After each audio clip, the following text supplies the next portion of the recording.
tem jeito aí pro ano que vem, mas o Dorival deveria continuar, mas não sei se continua e tal. Dá algum fio de esperança, algum norte para a próxima gestão?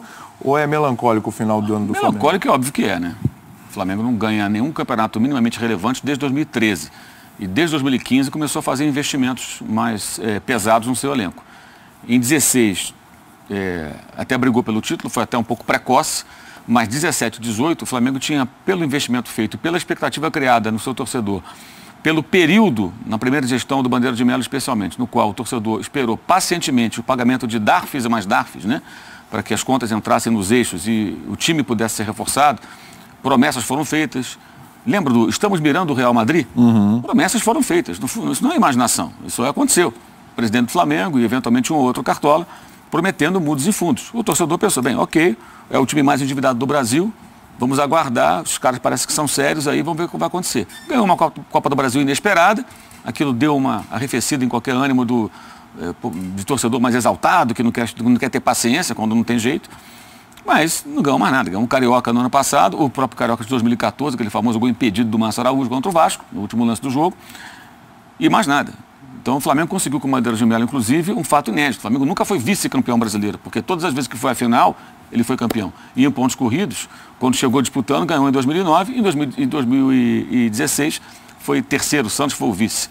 Ser vice-campeão, há quem acha legal. Para esse Flamengo de hoje, com tanto investimento, eu acho que segundo, terceiro, não é motivo de orgulho. Não vejo como motivo. A não ser a grana, que vai ser um pouco melhor pela premiação, né? O segundo ganha mais do que o terceiro. A relação ao ano passado termina um pouquinho melhor. Um pouquinho melhor, mas é muito pouco, porque você tem aí finais com derrota para o Independente do Maracanã. Você vê, o Flamengo ganhou do Cruzeiro hoje por 2-0. O Flamengo, de 2015 para cá, só perdeu 2 vezes para o Cruzeiro. Um jogo 1-0 na estreia do Luxemburgo, em Belo Horizonte, no Cruzeiro, gol do Manuel, zagueiro.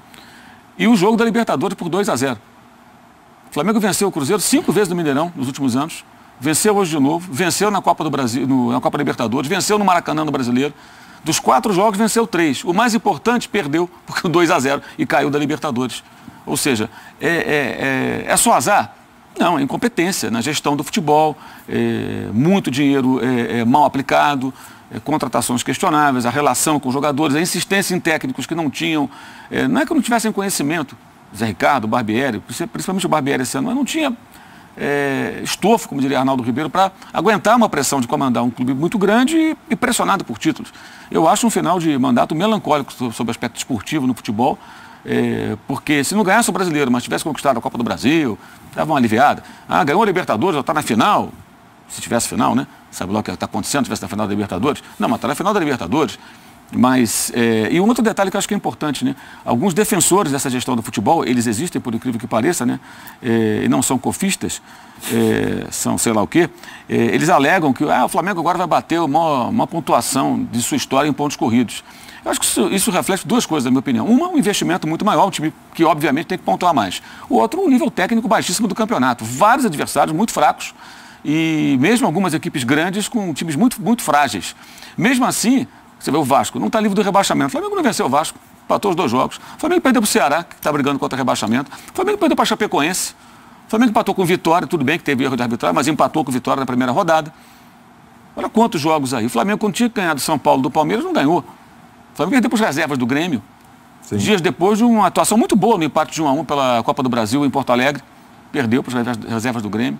Então, perdeu para o Botafogo nessa reta final, quando o Botafogo estava com a corda no pescoço, e perdeu bem perdido. O Botafogo mereceu muito aquela vitória. Então, são vários momentos em que o time fraquejou. E a demora na mudança do técnico, porque o Barbieri não tinha mais condição.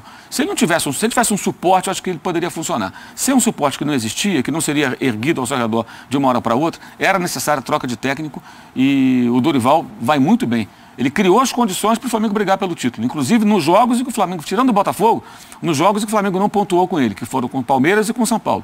O Flamengo jogou para vencer o Palmeiras, não foi capaz de vencer, mas teve a chance. Era um jogo de poucas oportunidades, e a bola do jogo não foi aproveitada pelo Paquetá, e contra o São Paulo foi um absurdo. Não só o gol do Vitinho, Uribe, vários gols incríveis que foram perdidos. O técnico, acho que ele trabalhou bem. Ele conseguiu resgatar o time, fazê-lo jogar melhor e vencer jogos, inclusive esses últimos jogos. Analisamos várias vezes aqui a tabela, o Jean estava sempre com a listinha dos jogos. Pô, mas tem tal jogo, tem um Grêmio, tem um Cruzeiro, ganhou do Grêmio, ganhou do Cruzeiro. E vai jogar com o Atlético Paranaense, que deve estar pensando na Sul-Americana se passar pelo Fluminense. Então, se estivesse no páreo, teria uma chance muito grande. Então, Mauro, e não conseguiu, acho que não foi culpa do técnico, acho que ele entrou tardiamente, tendo que ganhar todos os jogos e falhas técnicas de jogadores importantes e caros, né, acabaram comprometendo. Tivesse feito a mudança um pouco antes, eu acho que o Flamengo estaria hoje disputando ainda até a última rodada com o Palmeiras. Então, isso é incompetência da gestão. E quero sempre deixar claro, a informação que tenho é que o vice de futebol, que é candidato à presidência, Ricardo Lomba, quis mudar mais de uma vez o comando técnico. Não deixaram. O presidente do Flamengo e o elenco queriam o Barbieri. Nada contra o Barbieri, muito pelo contrário. Mas ele não era a pessoa certa para tocar o barco naquele momento. Quando o Flamengo cai na Libertadores para o Cruzeiro, no jogo que eles... Primeiro um jogo muito ruim do Rio. Depois ele vai para Belo Horizonte, tendo que vencer por 2 gols, e joga sem centroavante.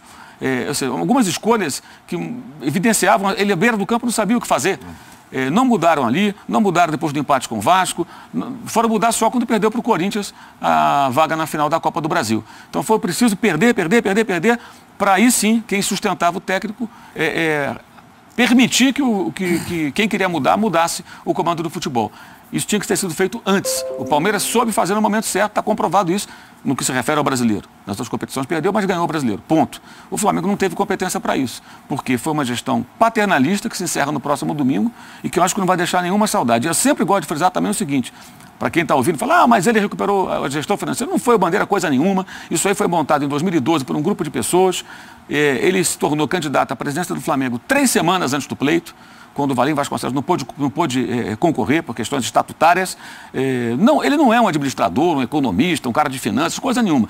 O Flamengo contratou profissionais competentes em todas as áreas estratégicas, então tinha no jurídico, no financeiro, no marketing e no futebol, onde mais o presidente se envolveu, a gestão ela era amadora, paternalista, de passar a mão na cabeça e sem cobrança profissional. E o resultado disso não poderia ser outro. Poderia até ganhar alguma competição, porque o elenco de fato é bom. Né? Com tanto dinheiro investido, você não vai montar um elenco ruim, seria incompetência demais. Mas faltou justamente o ajuste, o entendimento do futebol para cobrar uma maior competitividade e levar a algum lugar. Eu acho que é melancólico o final de ano do Flamengo e não dá para imaginar o ano que vem, porque você não sabe quem vai ser o presidente. Né? A eleição é dia 8, Lomba ou Landim, um dos dois vai presidir o clube. Acredito que qualquer um dos dois que venha a vencer a eleição, acho que são bons candidatos. Eu não acho que o Lomba seja uma continuação do Bandeira. Entendo que, com relação ao futebol especialmente, acho que é um cara com pensamentos bem diferentes do Bandeira de Melo, né? E eu acho que essa página vai ser virada. Agora, se vai ser competente esse novo grupo, seja ele qual for, em 2019, aí, como diria o outro lá, só o tempo dirá. Mas a incompetência, ela foi evidente e o final de ano, eu acho que ele é muito frustrante, não só por não ganhar nada, mas por nem chegar na última rodada com possibilidade matemática de ser campeão. Alguma chance. Um desastre. Você ia falar, Jean? Não, eu acho que assim, o final da gestão é indiscutivelmente melancólico.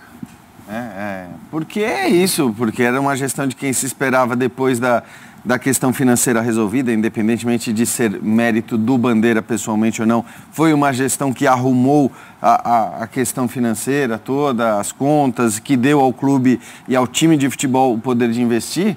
Então, assim, se esperava que nesse momento o resultado... Nesse momento não, né? Já no ano passado, pelo menos, o resultado esportivo viesse e não veio. Então, é indiscutível que o final da gestão é totalmente melancólico. O final do campeonato, nem acho tanto. Porque se a gente considerar que há 5 ou 6 rodadas, o próprio torcedor do Flamengo já não acreditava mais na conquista do título. E hoje, faltando uma rodada para o final do campeonato, durante boa parte da rodada, acreditou-se que poderia se chegar na última rodada com o Flamengo brigando pelo título. Acho que isso é um reflexo de um trabalho bom que o Dorival fez. De bons jogos que o Flamengo jogou desde a chegada dele. Excluiria um jogo apenas, um jogo que foi muito ruim mesmo, que foi o jogo contra o Botafogo.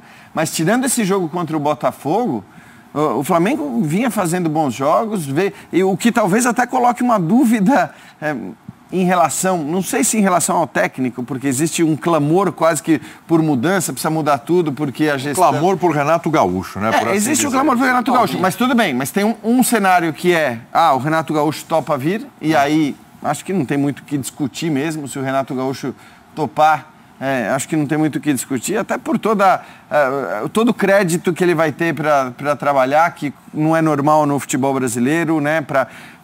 Ele vai ter tempo.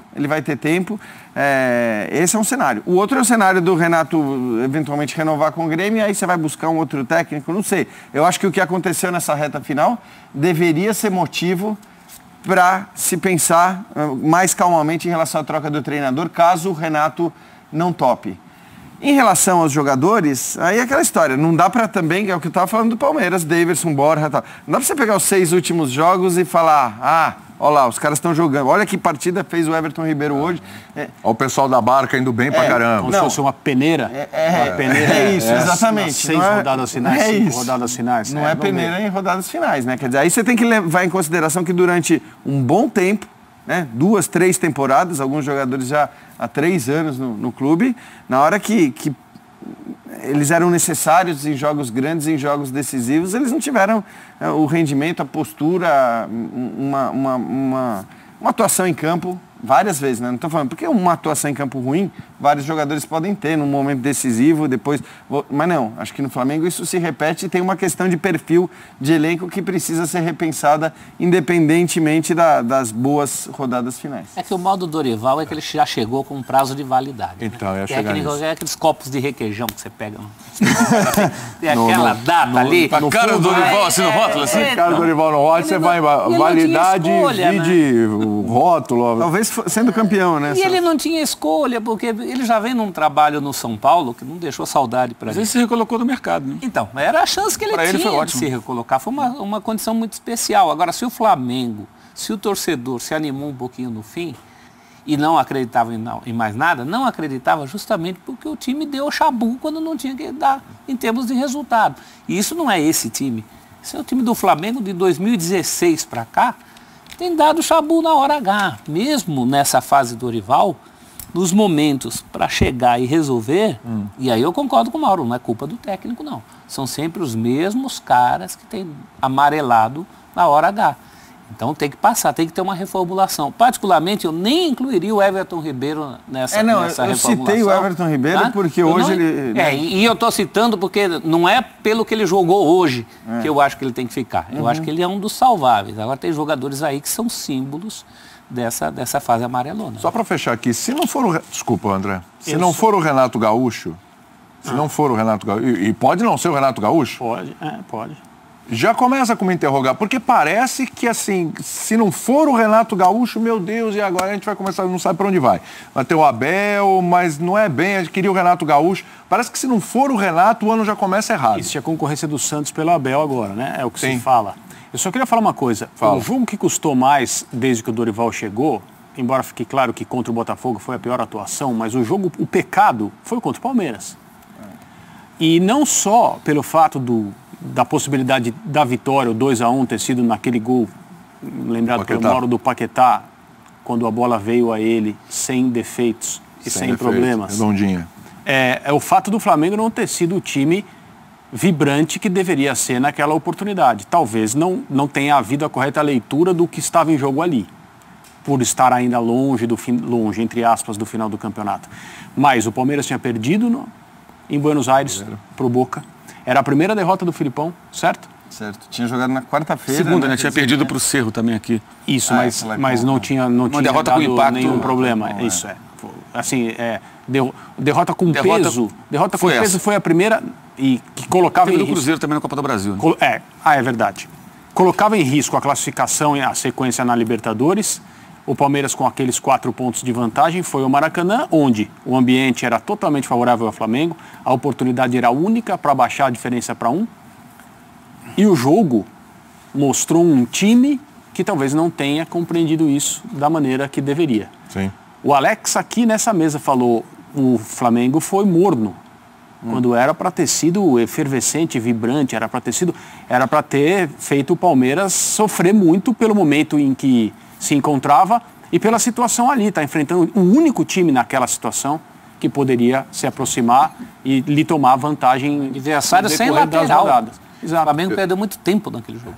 Eu tenho que ir para mais um intervalo, a gente volta já para falar de Corinthians e São Paulo. O Corinthians que jogou, empatou com a Chape em casa, tem a história do Jair Carille, e o São Paulo, que joga amanhã com o Jardine já efetivado como treinador, já está nos planos para 2019. Com convicção. Será? Não, está escrito. Voltamos já. Está escrito. Foi escrito.